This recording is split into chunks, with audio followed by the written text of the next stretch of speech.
अपने 4 दशकों के करियर में अभिनेता डेविड अब्राहम चेउलकर, जिन्हें केवल डेविड के नाम से जाना जाता है, ने बूट पॉलिश 1954 और शतरंज के खिलाड़ी 1977 जैसी फिल्मों में एक दयालु चाचा से लेकर एक मुंशी तक की भूमिका निभाई। उनकी आखिरी फिल्म ऋषिकेश मुखर्जी की खूबसूरत 1980 थी। हालांकि 2 जनवरी 1982 को उनकी मृत्यु के बाद भी अन्य उनकी फिल्में रिलीज हुई थीं। एक अभिनेता के अलावा डेविड ने अपना समय कुश्ती से लेकर प्रतिस्पर्धा करने तक की गतिविधियों में बिताया। भतीजी रुथ कृष्णा ने अपने अंकल डेविड के जीवन के कुछ हिस्से साझा किए, जैसे वह अपनी भतीजी और भतीजों और दुनिया भर के प्रशंसकों के साथ थे। भतीजी रुथ कृष्णा ने कहा, वह वास्तव में एक बॉडी बिल्डर थे। उन दिनों अगर आपको कंपेयर की जरूरत होती थी तो आप डेविड को बुलाते थे। युवा डेविड जब सेंट जोसेफ स्कूल और विल्सन कॉलेज बॉम्बे में पढ़ते थे तो वे एक अच्छे छात्र थे।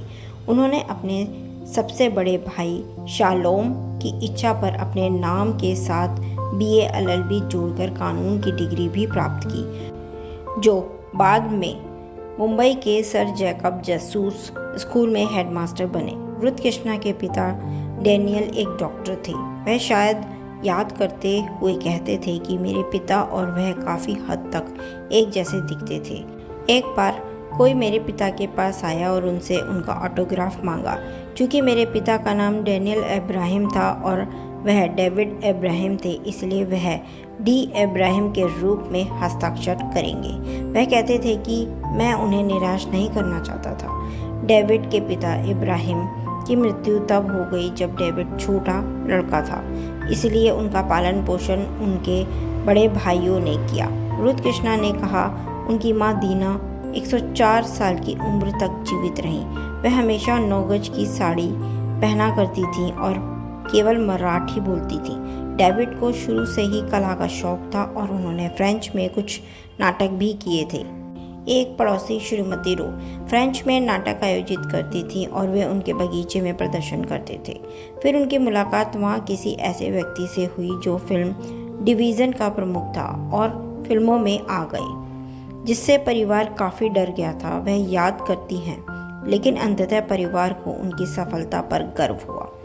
फिल्मों में डेविड की पहली बारी जंबो दे ऐप मैन 1937 से हुई। फिल्म में न्यामपल्ली ने अभिनय किया था और उनका निर्देशन मोहन भवनानी ने किया था, जो पहले फिल्म डिवीज़न में मुख्य निर्माता थे। डेविड ने यहाँ वहाँ अलग अलग चरित्र भूमिकाओं में काम किया, लेकिन उन्हें सफलता राज कपूर की बूट पॉलिश 1954 से मिली।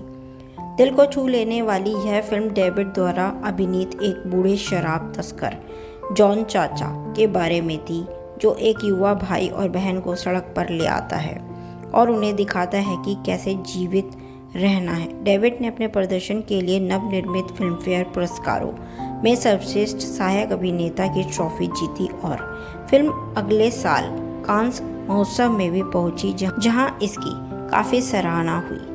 मोहम्मद रफ़ी और आशा भोसले का गाया मशहूर गाना नन्हे मुन्ने बच्चे आज भी लोगों को याद है, लेकिन उनकी भतीजी बूट पॉलिश के एक और भूले हुए गाने मन्ना डे द्वारा गाए गए लपक झपक तू आ रे बदरवा की ओर इशारा करती हैं। यदि आप इस गीत की उनकी प्रस्तुति देखेंगे तो उन्होंने गीत की हर बारीकियों को समझ लिया है। मुझे लगा कि यह एकदम सही गाना है। इससे आपको अंदाज़ा हो जाता है कि या तो वह एक शानदार अभिनेता थे या उन्हें संगीत का ज्ञान था। रुथ कृष्णा ने कहा, उस समय संगीत की शैली पूरी तरह से अलग थी। यह ढोल की थाप से ज़्यादा रागों पर आधारित थी।